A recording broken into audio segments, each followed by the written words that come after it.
waxaa ka soo xaroon jirtay shirkadda ka hor $50,000 bishii, halka sanadkiina ay ka soo xaroon jirtay $600,000 oo kaliya. halkaasna waxa ay shirkadda ka samaysay isbeddel weyn, waxayna gaarsiisay ilaa la geeyo kaliya bishii Juulaay in laga soo xareeyo dakhliga daaraha canshuuraha lacag dhan $1 milyan. maalin dhaweeyto waxaan aad iyo aad ugu farxay oo ay wasaaradda maaliyadda report ay ku yeelay bishii Juulaay ee naga dhamaatay kirada guryaha in $1 milyan oo canshuur ay ka soo xarootay. waa bishii Juulaay bis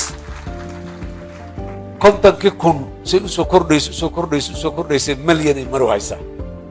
dakhligan soo saarnay KMGS ahaan 23 Janaayo 2024 ilaa 23 Janaayo 2025 oo 12 bilood oo shaqada shirkadda ay waday waa dakhli dhan $7,102,754.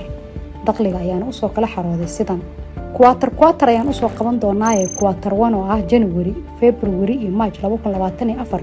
kwaatar 1 total ahaan markii isku geeyay wasaaradda maaliyadda ay soo xareysay dakhli dhan $211,779,000. shirkaddu waxa ay soo xareysay $973,130, waana koror dhan 460%. halka kwaatar 2 oo ah bilaha Abriil, May iyo June total ahaan wasaaradda maaliyadda ay soo xareysay $275,351. shirkaddu waxa ay soo xareysay $1,815,680. kororka boqoleydana waa koror dhan 659%.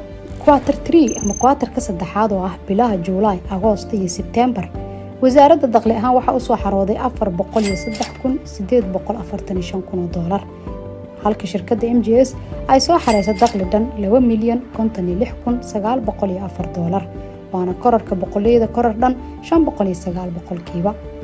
kwaatar 4 oo ah bilaha Oktoobar, November iyo December total ahaan waxa soo xarooday dhanka wasaaradda $279,996,000, halka shirkadda MGS-na ay tahay $1,826,585,000, waana koror dhan kororka boqoleyda 652%. bishii koowaad ee 2025 oo ah bishii 12aad oo shaqada sanadka ah noo buuxsantay, waxaan keenay KMGS ahaan $429,445,000. wadarta guud ee 12 bilood lacagaha soo wada xarooday ee dakhliga macaashka daaraha wasaaraddu waa $1,117,971, halka shirkadda MGS ay tahay $7,101,745. kororka MGS ee 12 bilna waa kororka boqoleyda 600